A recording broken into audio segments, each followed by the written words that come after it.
여러분은 인생에서 가장 중요한 것이 뭐라고 생각하시나요? 물론 돈도 중요하지만 저는 믿음이라고 생각합니다.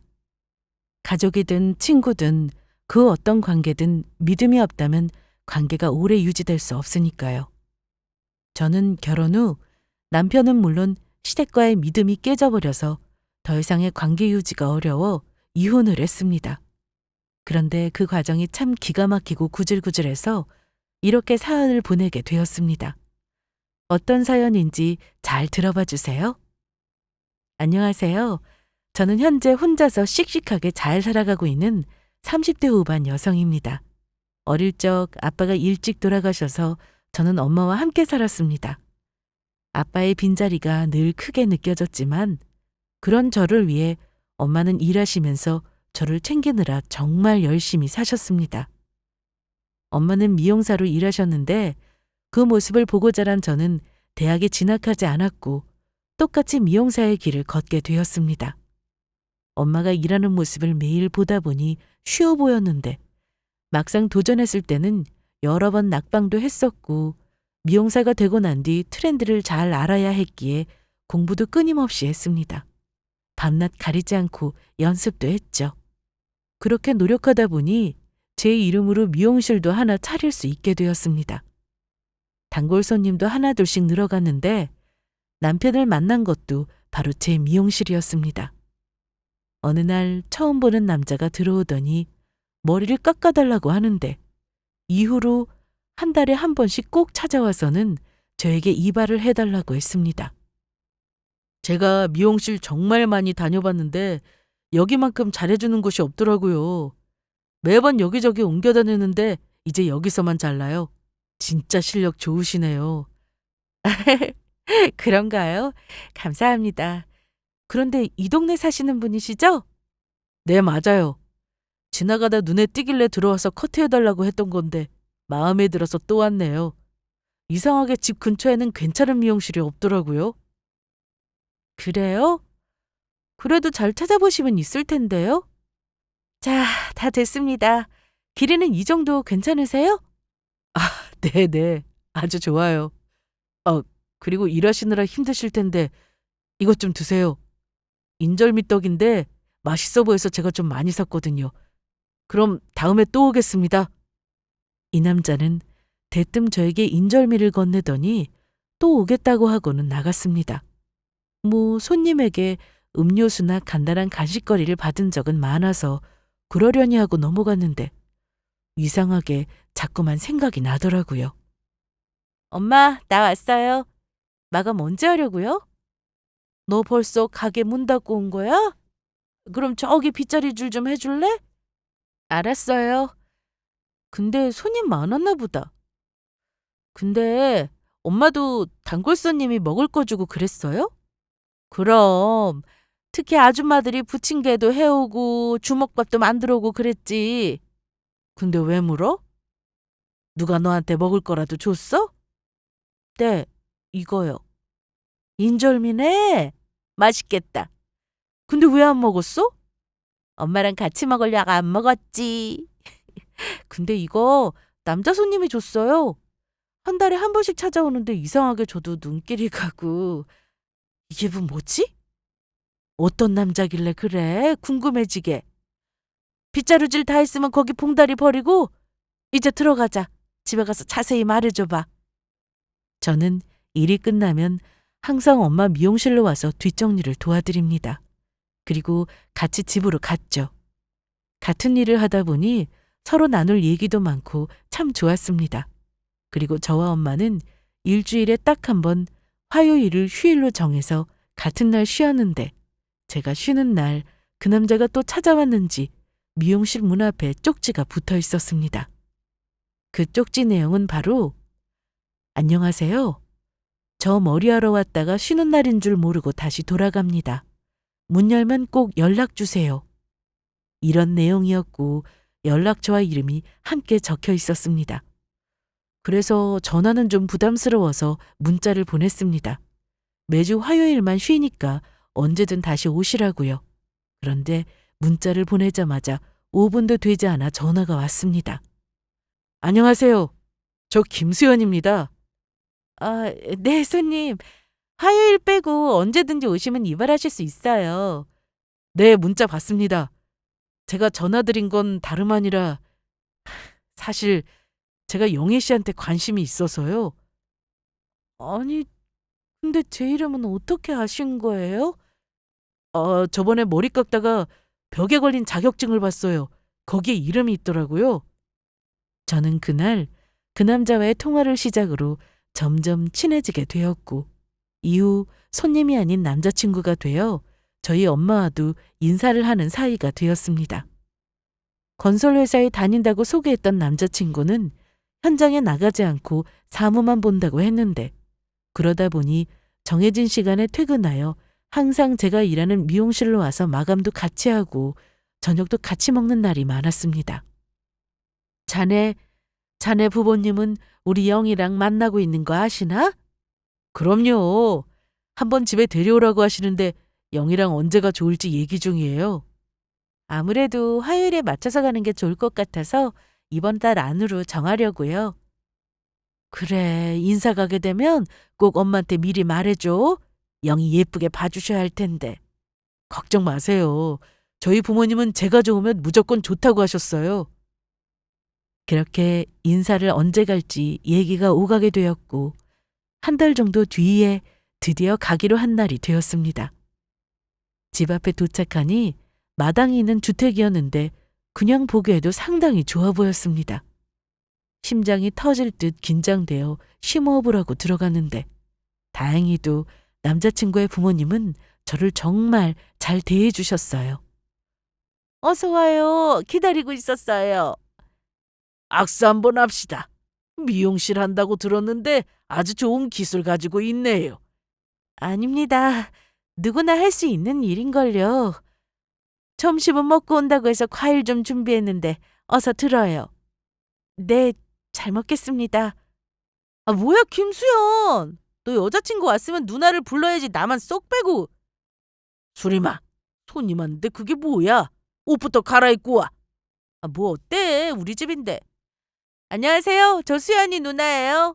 사진보다 훨씬 예쁘네. 네, 안녕하세요. 말씀 편하게 하셔도 돼요. 그럴까, 그럼? 근데 나도 자기 미용실 가도 되나? 그럼요. 언제든지 오세요. 아, 진짜. 영희야, 우리 누나 백수야. 이혼했거든? 수연이 너 이런 자리에서 그런 얘기를 하고 그래? 다 알게 될 건데 뭘. 이제 가족이니까 알아도 되는구만. 예비시댁에 가서 인사를 드린 날은 생각보다 괜찮았습니다. 누나라는 사람은 결혼했다가 이혼 후 다시 집으로 들어와 같이 살고 있다고 했는데요. 성격이 세 보였으나 한 번 보고 사람을 판단하는 건 아니라는 생각에 그냥 넘어갔습니다. 그 이후로 몇 번 더 찾아뵈었고, 결혼식을 언제 올리면 좋을지 그런 얘기도 오가게 되었습니다. 그래서 집은 어디로 할지, 신혼여행은 어딜 가면 좋을지 알아보고 있었는데, 남자친구 아버지의 회사가 부도나면서 망하고 그 충격으로 예비 시아버지가 돌아가시는 일이 생겼습니다. 워낙에 갑자기 생긴 일이라 너무 당황스러웠습니다. 거기다 남자친구의 집은 아버지가 사업이 망하면서 집까지 팔아야 하는 상황이 되었고, 시모와 신우 그리고 남편은 월세를 얻어 작은 평수의 집으로 이사를 하게 되었습니다. 갑자기 여러 일들이 생기다 보니 결혼을 미루게 되었는데, 그래서 처음 계획도 모두 바꿀 수밖에 없었습니다. 이제 집도 좀 정리가 됐고 엄마가 우리 결혼 얘기 다시 꺼내셨어. 자기는 어때? 지금 이런 상황에 내가 맞춰야지. 어머님이 뭐라고 하셨어? 결혼 날짜 다시 잡아서 식 올리라고 그러시네. 그런데 문제가 좀 있어. 문제라니? 뭐 해결 안 된 거라도 있어? 그건 아니고 우리 집 사정 너도 알겠지만 내가 결혼하는데 많이 보태기가 어려울 것 같아. 내가 그걸 왜 몰라. 안 그래도 엄마가 집은 우리가 알아보는 게 낫지 않겠냐고 하셨어. 그러니까 신혼집은 걱정 마. 원래 계획대로라면 신혼집은 반반 부담해서 공동명의로 하기로 했습니다. 하지만 사정이 여의치 않으니 제가 마련하기로 했죠. 혼수 역시 정말 꼭 필요한 것만 사고 살면서 천천히 살림살이를 늘려가자고 했습니다. 처음 계획과 많이 달라져서 속상하긴 했지만 입장이 바뀌었다면 남자친구도 분명 그렇게 했을 거라 생각했습니다. 그렇게 저희는 제가 마련한 집에서 결혼 생활을 시작했습니다. 갑자기 아버지가 돌아가셔서 힘든 남편을 위해 제가 더 위하며 살아야겠다는 생각도 했고요. 결혼 후에도 저희는 각자 일을 열심히 하며 저축도 하고 여전히 데이트도 즐기며 지냈습니다. 그런데 얼마 되지 않아 시모와 신우가 저희 집을 자주 찾아왔습니다. 신우는 좁아 터진 집에서 살기 싫다며 저희 집에서 며칠씩 자고 가기도 했고, 시모 역시 종종 들려서 아들 얼굴 보러 왔다는 이유로 늦은 시간까지 있다가 가셨죠. 집 깔끔하게 해놓고 사네. 영희가 살림을 잘해. 그래서 내가 할 게 없을 정도야. 너도 좀 돕고 그래. 영희 하루 종일 서서 일하는데 집에 와서 집안일하기 힘들 거다. 괜찮아요. 할만해서 하는 거예요. 그런데 저녁 드셔야죠? 그래, 먹어야지. 옳게, 뭘 그런 걸 물어. 그냥 하는 거지. 근데 메뉴는 뭐야? 어제 장 봐서 고기가 좀 있거든요. 제육볶음 괜찮으세요? 그래, 그거 수림이가 좋아하는 거다. 그러게, 나 좋아하는 건 또 어떻게 알고. 암튼 해봐. 나 입맛 까다로운데 맞을라나 모르겠네? 시모와 신우는 한 번 오면 집에 갈 생각을 하지 않았습니다. 거실에서 TV를 보다 신우가 잠이 들면 남편은 깨워서 보내지 않고 그냥 자게 두라고 했고, 시간이 늦으면 늦었다는 이유로 시모 역시 주무시고 가라고 하더군요. 그런데 저도 사정을 잘 알기에 무작정 빨리 가시라고 할 수도 없었습니다. 갑자기 아버님 돌아가시고 또 집도 확 좁아지니 얼마나 들어가기 싫겠어요. 그 마음을 이해하기에 저도 참고 지냈습니다. 저는 미용실이 7시 반이면 문을 닫기 때문에 집에 오면 8시 반 정도가 됩니다. 그런데 그 시간에 집에 오면 신우나 시모 그 누구도 밥을 먹지 않고 저만 기다립니다. 하루 이틀도 아니고 제가 매일 시댁 식구의 밥을 차리게 되니 이것도 은근히 스트레스더라고요. 그래서 한 번은 남편에게 얘기했습니다. 여보, 이건 좀 아닌 것 같아. 어머님하고 형님 말이야. 너무 자주 오시는 거 아니야? 자기가 좀 이해해줘. 자기도 그 이사 간 집 가봤잖아. 그렇게 큰 집에서 살다가 작은 집에서 살려니 적응할 시간도 필요하고 둘이만 있으니 외롭기도 하고 그럴 거야. 내가 그걸 왜 몰라. 그래서 여태 이해하고 아무 말 안 했잖아. 그런데 집 비밀번호 알고 난 뒤로는 아무도 없는 대낮부터 와서 마음대로 들어오고 이건 좀 아니라는 거지. 거기다 퇴근하고 오면 집은 난장판인데 아무도 안 치우고 심지어 자기는 나보다 먼저 퇴근하는데도 눈에 보이는 쓰레기는 왜 안 치워? 저녁도 알아서 드시면 좋잖아. 왜 꼭 내가 퇴근하고 와서 차려야 하는 건데. 아, 그만해 영희야. 나도 일하고 온 사람이야. 근데 자꾸 이렇게 들들 볶으면 내가 집에 들어오고 싶겠어? 그리고 남도 아니고 우리 엄마랑 누나인데 자기가 좀 봐줘. 어? 저희는 이런 식으로 하루가 멀다 하고 다퉜습니다. 시댁 식구들이 거의 매일 오는 거 사실 반길 며느리가 어디 있겠어요? 그러다 보니 저희가 방에서 다투는 날은 시모와 신우가 눈치는 있는지 바로 집에 돌아가더군요. 하지만 그것도 오래가지 않았습니다. 제가 없는 대낮에 마음대로 문을 열고 들어와 신우는 안방에서 제 물건을 함부로 만지기도 했고 심지어 옷을 몰래 입고 나갔다 오거나 가방을 들고 나가 흠집을 내오기도 했습니다. 이런 일이 반복되니 제가 하소연할 곳은 엄마뿐이었죠. 엄마! 지금 한참 바쁠 때 아니야? 가게는 어쩌고 왔어? 엄마도 한가한 건 마찬가지네 뭐. 아니 정말 가게는 어떻게 하고 손님이라도 오면 어쩌게. 나 일찍 문 닫았어요 오늘. 일부러 오전 예약만 잡았거든요. 그랬구나. 엄마도 마침 일찍 정리하려던 참이야. 너무 힘들어서. 왜요? 엄마 어디 아파? 오늘 좀 피곤하네. 오랜만에 엄마 집에 가서 같이 밥 먹을까? 좋지. 나 어차피 지금 집에 들어가도 어머님이랑 쉬러 와 있을 게 뻔하고. 그래, 오늘 오랜만에 고기 싸서 구워 먹자. 저는 친정에 가서 엄마와 단둘이 맛있게 저녁을 먹었습니다.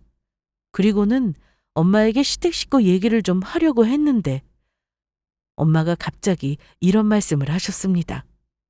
영희야, 엄마 병원에서 암이란다. 유방암. 네? 갑자기 그게 무슨... 그동안 아무 증상 없었잖아요. 원래 암이라는 게 별 증상이 없어서 잘 모른다고 하더라고. 근데 얼마 전부터 가슴 색도 이상하고 부은 것 같아서 병원에 갔더니 4기래.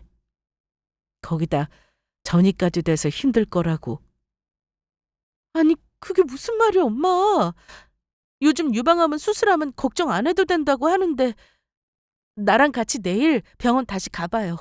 나 직접 들어봐야겠어. 저는 그렇게 엄마가 아프다는 얘기를 듣고 믿어지지 않았습니다. 이런 기분으로 집에 들어가면 짜증만 날 게 뻔해서 남편에게 전화해 친정에서 하루 자고 가겠다고 했습니다. 그랬더니 아직도 시모와 신우가 저만 기다리다가 배고프다고 해서 자기가 배달 음식을 시켰다고 하더군요. 다 큰 성인이면서 어떻게 며느리가 해주는 밥만 먹으려고 하는 건지 저는 대꾸도 하기 싫어서 대충 대답하고 끊었습니다. 그리고 다음 날 병원에 직접 가서 엄마로부터 들은 얘기를 의사한테도 똑같이 전해 들었습니다. 아빠도 안 계신데 엄마까지 돌아가시면 어떻게 살아야 하나 막막한 생각부터 들더군요. 그렇게 정신이 반쯤 나간 채로 집에 돌아왔더니 신우 혼자 저희 집 소파에 앉아 TV를 보고 있는데 정말 화가 머리끝까지 났습니다. 아니, 올케는 우리가 집에 있는 거 알면서 외박을 하냐? 요즘 젊은 사람들 시댁 무서운 걸 몰라요, 몰라. 형님은 집에 안 가세요? 나 오늘도 자고 갈 건데? 왜? 아니, 왜 집 놔두고 저희 집에서 자고 가는 건데요? 뭐? 올케 좀 너무하네. 우리 집 사정 뻔히 알면서 그래? 집이 좁은 거야 알고 있는데 그렇다고 생활 못할 집도 아니지 않아요? 그럼 네가 가서 살아봐. 그런 말이 나오나? 저는 대꾸도 하기 싫어서 방으로 들어와 그냥 누워버렸습니다. 그런데 저를 따라서 신우가 들어오더니 저녁을 하랍니다. 그때 남편이 퇴근하고 들어왔는데 안방 침대에 누워있는 저를 보더니 화를 내는 게 아니겠어요? 여보, 누나 혼자 있는데 여기서 뭐해? 밥 안 해? 야, 냅둬라. 내가 자고 간다고 했더니 싫었는지 저래. 저녁도 내가 하라고 했는데 싫다더라. 내가 그냥 굶고 말지. 아휴. 누나 미안해. 내가 밥 해줄게. 아니, 우리 그냥 시켜 먹자. 나도 회사밥 맛없어서 오늘 그냥 왔더니 배고프다. 그럴까? 그럼 짜장면 콜?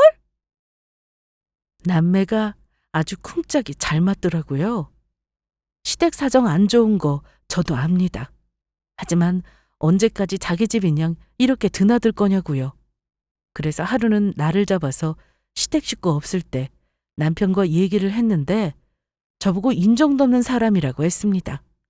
참 기가 막히죠? 그래서 저희 엄마가 유방암이어서 힘든 상태라고 남편에게 얘기했고 시댁 식구 좀 신경 쓰지 않게 해달라고 말했습니다. 남편은 그제서야 왜 이제 말했냐며 장모님 걱정을 하기 시작했습니다. 정말 걱정되어 그런 건지 아니면 척인지 모르겠지만 그래도 무작정 시댁 편을 들지는 않더라고요. 자기야, 내일 당장 장모님한테 같이 가보자. 자기 혼자 힘들었겠네. 내가 왜 힘들어. 아픈 엄마가 힘들지. 그리고 어머님은 그렇다 쳐도 형님이 자꾸 집에 와서 내 물건에 말도 안 하고 손대는 거 싫어. 거기다 우리 둘 다 출근하고 빈집에 아무 때나 막 들어오는 것도 싫다고. 무슨 말인지 알겠어. 그런데 내가 뭐라고 말을 해야 할지 모르겠다. 나한테는 누나고 엄마잖아. 그래도 내가 상황 봐서 좀 심하다 싶으면 그때 한 소리 할게. 남편은 제 말을 이해하고 듣는 척이라도 했습니다. 저희 엄마 걱정도 해주었고요. 남편 입장도 사실 좋은 상황은 아니기에 제가 더 이상 몰아세우는 것도 아닌 것 같아 여기까지만 했네요. 이후 저희 엄마는 병원에 입원하셨고 엄마가 운영하시던 미용실은 다른 사람에게 싸게 넘기며 정리를 했습니다. 그리고 저는 제 미용실만 신경 쓰고 엄마 병원으로 왔다 갔다 하며 남편이나 시댁 식구에게는 전혀 신경을 쓰지 못한 채 지냈습니다. 그런데 어쩐 일로 퇴근하고 집에 왔는데 아무도 없더군요. 잘 됐다 싶어서 오랜만에 집 정리도 좀 하고 안방에서 잠을 청하려는데 새벽 1시쯤 되었을까요? 남편이 들어왔습니다. 들어와서는 침대에 누워있는 저를 보더니 여보, 영희야, 요즘 많이 힘들지? 왜 그래 갑자기? 왜 또 내일 시댁 식구들 온대? 아니 그게 아니라 뜸들이지 말고 그냥 말해. 내가 다리 주물러 줄까? 다리 좀 펴봐. 이봐 부었네. 내가 찜질도 해주고 주물러 줄게. 마사지는 됐고 뭔데 그래? 무슨 사고 쳤어? 아니 그건 아니고 우리 집에 당분간 엄마랑 누나가 살아야 될 것 같아서. 갑자기 그게 무슨 말이야? 집이 오래돼서 그런지 안방이랑 거실 바닥에 보일러 배관이 터졌대. 그래서 다 드러내고 공사를 해야 하는데 그동안 갈 곳이 없잖아. 그럼 공사 기간 동안만 계신다는 말이야? 맞아. 공사 끝나면 다시 가실 거야. 공사를 해야 한다는데 어쩌겠어요? 알겠다고 했죠. 여보, 우리 엄마 아프신 거 알지? 근데 내가 어머님까지 챙길 수 없어. 자기도 알잖아. 알아. 그러니까 내가 우리 엄마나 누나 알아서 챙길게. 공사 기간만이니까 자기가 이해해줘. 대신에 나 없을 때 내 물건에 손대지 않았음에. 당연하지. 누나한테 똑바로 얘기해둘게. 걱정 마. 남편은 갑자기 시모와 신우가 집에 와야 한다고 했고 당분간만이라고 해서 그러라고 했습니다. 그러면서 저보고는 아무 신경도 쓰지 않아도 된다고 했습니다. 그런데 제가 이제부터 친정엄마를 옆에서 챙겨드려야 해서 어머님이 집에 계시든 안 계시든 사실 별 의미가 없었습니다. 집을 자주 비우게 될 텐데 안 된다고 말할 수도 없었죠. 고마워. 내가 자기 신경 안 쓰이게 중간에서 잘할게. 응? 그래. 알아서 잘해. 근데 요즘 장모님은 어떠셔? 저번에 내가 병원 갔을 때는 그래도 음식 잘 드시고 좋아 보였는데. 안 그래도 말하려고 했는데 병원에서 이제 퇴원하래. 엄마 그냥 집에서 편하게 하고 싶은 거 하시게 하라고. 치료도 아예 안 된다는 거야? 몸 상태가 너무 안 좋아서 수술하고 항암까지 가면 너무 위험할 수 있대. 전이가 너무 많이 된 상태라고 하네. 그래서 엄마 챙길 사람 나뿐이라 친정에 들어가서 당분간 지낼까 해. 자기 혼자? 왜, 자기도 갈래? 아니, 나는 우리 엄마 챙겨드려야지. 그래, 그럼. 엄마한테는 내가 잘 얘기할게. 자기 언제부터 그럼 장모님 집으로 가는데? 다음 주에 퇴원이라 그때 상황 보고 갈까 해. 저는 남편에게 당분간 친정에 가서 엄마를 살피겠다고 했습니다. 그리고 어머님과 형님에게도 얘기해서 다 알고 계셨습니다. 그렇게 엄마가 퇴원하는 날이 되었고 저는 제 짐을 가지고 병원에 가서 엄마와 함께 친정집으로 왔습니다. 하루 24시간 엄마 곁에 있어야 했기에 미용실 문도 닫았고 그동안 모아놓은 돈을 쓰며 지냈습니다. 가끔씩 남편이 찾아왔는데 처음에는 고마운 마음이었으나 와서 한다는 말이 자기 누나가 저를 찾는다는 둥, 엄마를 챙기기 힘들다는 둥, 정말 철없는 소리만 골라서 하니 보기 싫어지더라고요. 뭐 예상한 일이었지만 지금은 엄마만 신경 써야 했습니다. 엄마는 그런 저를 보며 너무 그러지 말라고 하셨고 남편 잘 챙기며 살라고 하셨습니다. 그러면서 남편이 있는 자리에서 이런 얘기를 하셨습니다. 김서방도 있으니 잘 됐네. 어차피 알게 될 텐데 지금 얘기할게. 이제 건물을 우리 영희가 관리해야 될 것 같아서 말이야. 엄마, 무슨 소리예요? 나 준다 그런 말 하지 말고 엄마가 빨리 털고 일어나서 관리해요. 영희야, 건물이라니? 어머님한테 건물이 있었어? 응? 어, 아빠가 남겨주신 건데 작은 건물이야. 암튼 엄마 한 번만 더 그런 소리 해봐요. 저는 그런 상황에서 상속이고 뭐고 엄마가 기적적으로 좋아졌으면 하는 마음뿐이었습니다. 저에게 건물을 넘겨주시면 엄마가 더 빨리 떠날 것 같은 생각이 들었거든요. 그럼 건물은 이제 영희가 관리하게 되는 거예요, 장모님? 여보, 지금 그게 중요해? 아니, 말씀하신 김에 정리를 확실히 하면 좋겠다 싶어서. 그래, 김서방 말도 맞아. 무조건 싫다고만 하지 말고 엄마 말 들어봐. 싫어. 언젠가는 내가 하게 되더라도 지금은 아니야. 그러니까 더 이상 얘기하지 마. 저는 그렇게 대화를 끝냈고 남편도 바로 집으로 돌아갔습니다. 이후 엄마와 시간을 더 많이 보내기 위해 암에 좋다는 음식을 찾아 해드리기도 하고 바깥 공기 마시러 자주 산책도 했습니다. 엄마는 걷기 힘드셔서 휠체어 생활을 하셨는데 제가 뒤에서 밀어드리면 그렇게 좋아하셨어요. 영희야, 너무 좋다. 지금 날씨도 적당히 시원하고 우리 딸이랑 이렇게 여유롭게 산책하는데 믿어지지 않아. 엄마, 내일도 모레도 계속 이렇게 같이 나와요. 이게 뭐 어렵나? 또 하고 싶은 거 없어요? 없어. 그냥 이렇게 밖에 나와서 바람 쐬고 또 집에 가서 재밌게 TV도 보고 그럼 돼. 그리고 영희야, 건물은 관리할 사람이 있긴 있어야 돼. 그러니까 무조건 화만 내지 말고 김서방한테 관리 맡겨. 건물 주자는 것도 아니고 그 사람 건물 관리 해본 적도 없어요. 저는 엄마와 평범한 일상을 보내며 건물에 대한 얘기도 나누곤 했는데 제가 못하겠다고 하니 사위에게 건물 관리를 맡기려고 하셨습니다. 아무래도 그만큼 믿었던 거죠. 또 저는 엄마를 신경 써야 하니 아무래도 힘들 거고 하나뿐인 사위라면 충분히 할 수 있을 거라 생각하셨습니다. 그렇게 엄마와 시간을 보내고 있던 중 연락도 없이 남편이 캐리어를 끌고 친정집으로 왔습니다. 무슨 일인가 했더니 자기도 같이 엄마를 모시겠다고 하는 겁니다. 어머님, 저 왔습니다. 사부인은 어떻게 하고 여기로 왔어? 이제 공사 끝나서 엄마하고 누나는 집으로 가셨어요. 그리고 누나가 애도 아니고 엄마 잘 챙기고 있어요. 걱정 마세요. 영희가 혼자 힘들 것 같아서 제가 좀 도우려고요. 정말?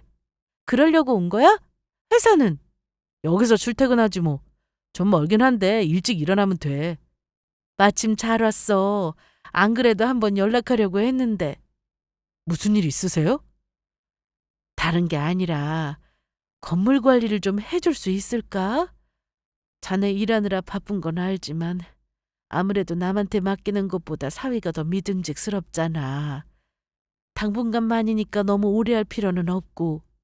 그럼요, 장모님. 당연히 제가 해야죠. 저 할 수 있습니다.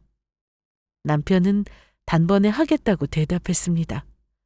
엄마가 결정한 거니 제가 거기다 대고 뭐라 할 수도 없고 엄마 말대로 당분간이니까 지켜보기로 했습니다.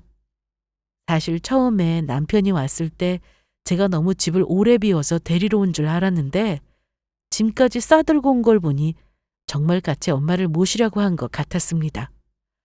너무 고마웠죠. 어머님도 이제 집으로 가셔서 형님과 지낸다고 하니 잘 됐다 싶었습니다. 남편이 온 뒤로 휠체어도 남편이 직접 밀고 힘을 써야 하는 일은 도맡아 했습니다.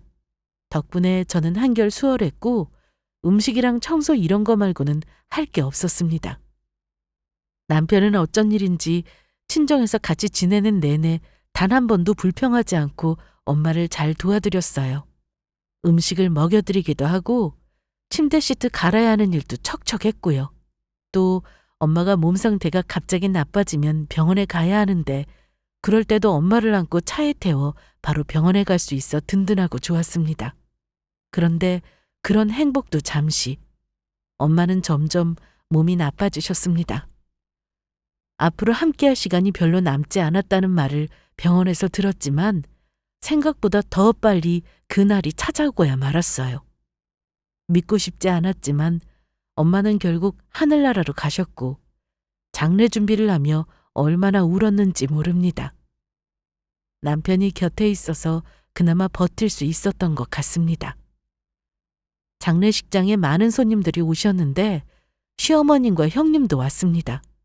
그런데 제가 화장실에 갔다가 볼일을 보고 나가려는 순간 문 밖에서 낯익은 목소리가 들리더군요. 바로 어머님과 형님이었습니다. 잘 들어보니 너 사부인 건물 뺏을 준비는 잘 되고 있지?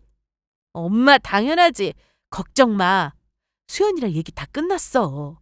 그리고 엄마 목소리 너무 커. 누가 듣겠어. 쉿. 얼른 나가자. 이게 대체 무슨 말인가 했더니 저희 엄마 건물을 시댁에서 욕심내고 있었던 겁니다. 어머님이나 형님에게 건물에 대한 존재를 한 번도 얘기한 적이 없는데 남편이 범인이었죠.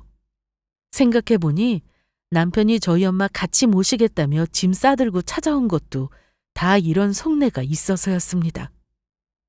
엄마를 신경 쓴다고 여기까지는 전혀 생각을 못했습니다. 아니, 눈치를 채지 못한 거였죠. 제가 모르면 모를까 두 모녀의 검은 속내를 알게 되었으니 가만히 있을 수는 없었습니다. 일단 장례부터 잘 치르고 난 뒤 복수를 해줘야겠다고 마음 먹었습니다. 장례를 치러본 분들은 아시겠지만 정말 힘들었습니다.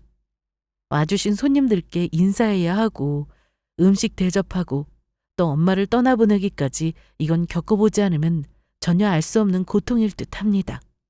저는 장례가 끝나고 난 뒤에도 많이 힘들어서 일상으로 돌아오기가 어려웠습니다. 해야 할 일은 많은데 몸이 말을 안 들었죠. 그런데 그런 저를 정신 바짝 차릴 수 있게 해준 사람이 바로 시모였습니다. 자기 아들이 장모를 모셨으니 건물에 대한 지분을 아주 당당하게 요구하는 게 아니겠어요? 집에서 아무것도 안 하고 누워있는데 문 여는 소리가 들리더니 시모와 신우가 남편과 함께 들어왔습니다. 그러더니 저보고 이러더군요. 얘야, 이제 정리는 좀 됐고 사부인 잘 보내드렸으니 너도 다시 일하고 해야지.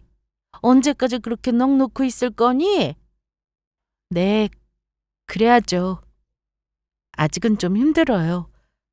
엄마가 정말 없다는 게 믿어지지도 않고요. 나도 그랬어. 우리 아빠 돌아가셨을 때 딱 그 심정이었다고.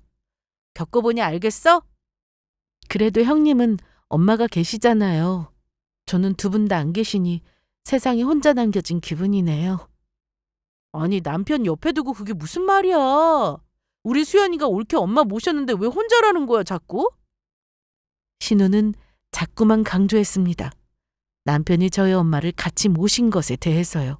그리고 시모도 마찬가지였죠. 그러면서 하는 말이 그래서 말인데 우리 아들이 장모 끝까지 잘 모셨으니 너한테 남겨진 그 건물 우리 아들도 지분이 있어야 하지 않겠니? 네? 영희야, 사위도 자식이라고 내가 좀 알아봤는데 원칙적으로는 상속 대상은 아닌데 어차피 그 건물 네 명의가 될 거니까 나한테도 결국 지분이 있다고 볼 수 있지 않나? 저는 기가 막혀 말이 안 나왔습니다. 어떻게 장모님 재산에 눈독을 들일 수 있죠? 만약 제가 어머님이나 아버님께서 남기신 재산에 대해서 달라고 했다면 남편이나 형님이 가만히 있었을까요? 그래서 저는 단칼에 거절하고 말도 안 된다고 했습니다. 저 건물은 법적으로 내 명의가 되겠지만 자기한테 지분 같은 거 줄 수 없어. 엄마가 준 거니 그냥 그대로 둘 거야. 아니, 어차피 지금 내가 관리도 하고 있고 지금 우리한테 자식도 없으니까 나중에 내가 단독 상속인이 될 거라니까. 단독 상속? 아니, 어떻게 내가 죽으면 건물 가질 생각부터 할 수 있어? 말도 안 되는 소리 하지 마. 어머님이랑 형님도 다시는 건물 얘기하지 마세요. 저는 그렇게 얘기하고는 친정으로 가서 엄마 물건을 정리하며 며칠 더 지냈습니다. 집에 들어가기 싫었거든요. 그렇게 며칠 뒤 집에 왔더니 형님은 안방을 완전 자기 방처럼 쓰고 있었고 남편은 신경도 쓰지 않았습니다. 제가 건물에 대해 단칼에 거절하고 나니 시댁 식구들은 저와 대화하려고 하지도 않았습니다. 마음 같아서는 시모와 신우를 당장 내보내고 싶었지만 나가라고 해서 나갈 사람들도 아니었습니다. 저는 장례식장 화장실에서 시모와 신우가 나누는 대화가 계속 생각났습니다. 그런 사람들과 한 집에서 계속 산다는 건 사실 어려운 일이죠. 거기다 남편의 행동 역시 마음에 들지가 않았고 언제든 제 뒤통수를 치고 재산을 가로챌 사람들처럼 보였습니다. 이혼을 하고 싶어도 방법이 생기지 않자 저는 변호사를 찾았습니다.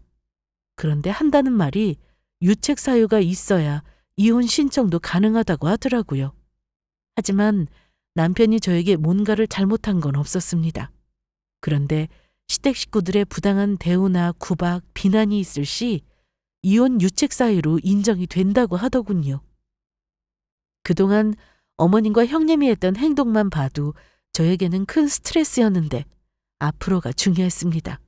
폭언이 담긴 문자 메시지나 가족이 다 모인 자리에서 저를 무시하고 차별하는 발언이 있는 녹취도 있으면 좋다고 했죠. 거기다 영상까지 있으면 충분하다고 말이죠. 마침 저희 집에는 홈 CCTV가 설치되어 있었습니다. 거실 TV 옆에 있는데 인형 모양이라 말하지 않으면 CCTV로 보이질 않습니다. 결혼 초 살림살이를 장만하다가 산 건데 남편에게도 말했습니다.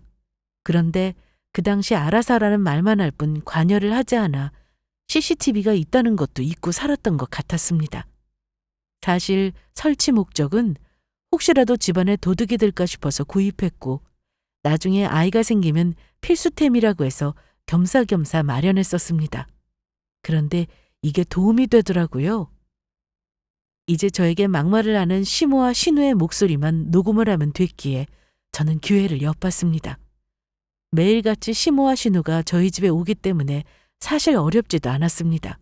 저는 미용실을 일주일 정도 더 쉬기로 했고 집에서 그동안 밀린 집안 청소를 하며 증거를 만들자 생각했습니다. 그리고 어김없이 신우가 아침부터 집으로 들어왔습니다. 제가 문을 열 필요도 없이 비밀번호를 아니 알아서 들어오더군요. 그런데 오자마자 한다는 말이 오늘 출근 안 했네. 잘 됐다. 나 아침 안 먹었는데 밥 좀 차려봐. 밥이 없는데 어떡하죠? 그리고 저 오늘 대청소할 거라 지금은 주방도 엉망이에요. 아니 왜 하필 오늘 청소를 하고 그래? 배고픈데 뭐라도 시켜 그럼. 형님, 저 청소하는 거 안 보이세요? 아니 형님한테 밥 해주는 게 어려워? 배달시키는 거 어렵냐고. 엄마 없는 거 벌써 티내는 거야 뭐야. 버릇이 없네 아주. 손윗사람한테. 그때 시모도 들어왔습니다. 저희 둘이 다투고 있으니 신우 편을 들며 부모가 없다는 말을 아무렇지 않게 말하더군요. 아빠 없이 자라서 그렇다는 둥 엄마도 없으니 막 나가는 거냐고 정말 막말을 내뱉었습니다. 그런데 저는 참았습니다. 큰 소리 낼 수도 없었지만 참았어요. 그리고 그 길로 저는 정신과를 찾았습니다. 가서 그동안 신우의 언행으로 스트레스를 받은 걸로 상담도 받았고 진료 기록까지 나중에 뗄 수 있도록 해두었죠. 바로 집에 들어가기 싫어 저녁 먹을 시간이 한참 지나서야 들어갔는데 현관문을 열고 안으로 들어가니 거실에서 남편과 시모, 신우 이렇게 셋이 족발을 시켜서 먹고 있었습니다. 저는 인사도 안 하고 안방으로 들어갔습니다. 그런데 안방 옷장문이 열려 있었고 확인해 보니 옷을 입었다 다시 걸어놓은 흔적은 물론 아끼는 가방까지 위치가 다르게 놓여져 있었습니다. 평소 시모나 신우는 제가 없을 때 마음대로 안방 출입을 했었는데 알면서도 모른 척 했었습니다. 그 당시 엄마를 신경 쓰느라 정신이 없었기 때문이었죠. 하지만 이제는 참을 수 없었습니다. 바로 거실로 나가서 하나하나 조목조목 따졌습니다. 신우에게는 앞으로 제 옷에 손대지 말라고 했고 시모에게도 앞으로 연락하고 오라고 했죠. 그랬더니 가만히 듣고 있던 남편이 일어서더니 저에게 큰 소리를 치는 겁니다. 야, 너 해도 너무한 거 아니야? 우리 엄마랑 누나한테 뭐하냐? 내가 장모님 살아계실 때 정말 잘했던 거 몰라? 거기다 건물 관리 그거 쉬운 줄 알아? 보수공사도 해야지. 임대료 고지부터 체납된 거 관리해야지. 공실 관리도 해야지. 신경 쓸 게 한두 가지인 줄 아냐고. 그럼 고마워해야지. 그래, 신경 써줘서 참 고맙다. 그러니까 이제 관리하지 마. 더는 안 해도 돼. 그리고 두 분은 이제 저희 집에 그만 오세요. 그랬더니 신우는 발작을 하듯 소리 지르며 욕을 했고 거기다 남편은 열받았는지 먹고 있던 족발이 담긴 그릇을 던져서 TV가 망가지기도 했습니다. 저는 아랑곳하지 않고 방에 들어와 제 할 일을 했죠. 그러다 한참이 지나 조용해지길래 거실로 나가보니 아무도 없고 거실은 엉망인 채로 있었습니다. 저는 널브러져 있는 족발부터 치웠고 그 사이 남편이 혼자 들어와서는 저에게 너무하다는 말을 하기 시작했습니다. 하지만 저는 대꾸도 하지 않고 거실을 말끔하게 치운 뒤 현관 비밀번호를 바꿨습니다. 현관 비밀번호 내가 지금 바꿨는데 이거 시댁에 알려주면 당신도 모르게 또 바꿀 거니까 그런 줄 알아. 여기 우리 집이지 어머님하고 형님이 사는 집 아니야. 가끔은 올 수 있어도 자기 집처럼 드나드는 건 좀 아니지? 거기다 내 물건에 왜 자꾸 손대? 그건 자기가 알아서 말해주기로 하지 않았어? 그래, 얘기할게. 근데 말해도 안 듣는다고. 그리고 엄마한테 어떻게 오지 말라고 할 수 있냐? 왜 못해? 이건 여기서 사시는 거나 마찬가지잖아. 집이 없는 것도 아니고. 그러자 남편은 열받았는지 저에게 입에 담기 힘든 욕설을 하기 시작했습니다. 어쩜 시모나 신우처럼 엄마 아빠가 없어서 그러는 거냐고 똑같은 말도 하더군요. 저는 그럼에도 다 참았습니다. 그리고 한동안 시댁 식구들은 저희 집에 오지 않았습니다. 그 사이 저는 차곡차곡 이혼 준비를 해나갔죠.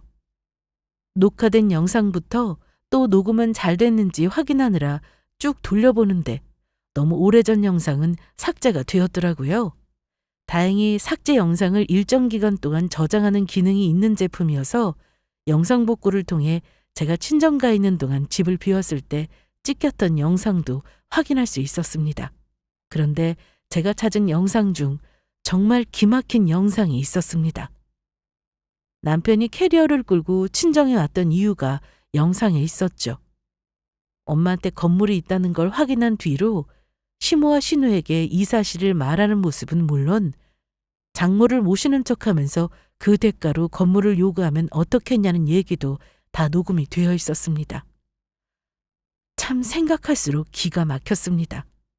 뿐만 아니라 남편은 건물 관리를 할 때 뒷돈 거래를 한 부분도 확인이 되었는데 업체로부터 돈을 받고 그 돈을 다 쓰지 않아 건물 주변 관리도 잘 되어 있지 않았던 거죠. 그래서 이 모든 증거들을 정리하느라 시간이 좀 걸렸습니다. 그렇게 바쁘게 지내던 어느 날 문자가 한 통 왔습니다. 아주 장문으로요. 그건 바로 시모였는데 첫 문장부터 가관이었습니다. 내일 당장 현관 비밀번호 원래대로 해놓지 않으면 사람 사서 문 따고 들어갈 테니 그런 줄 알아. 내 아들 집에 엄마가 찾아간다는데 네가 뭔데 막냐? 응?